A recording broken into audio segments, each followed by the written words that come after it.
Pada hari ini kita melaksanakan kegiatan razia untuk melaksanakan penertiban. Siap dan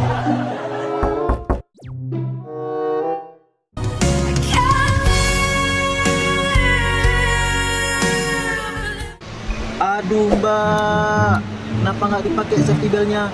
Apa nggak sayang sama diri mbak? Saya aja sayang sama keselamatan mbak. Oh iya Pak, maaf Pak, saya lupa Pak.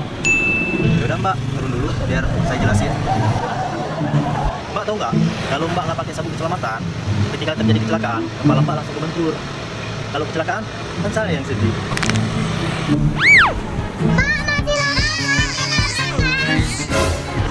Aduh Pak, lama kali gelombangnya, hilang terus di saya.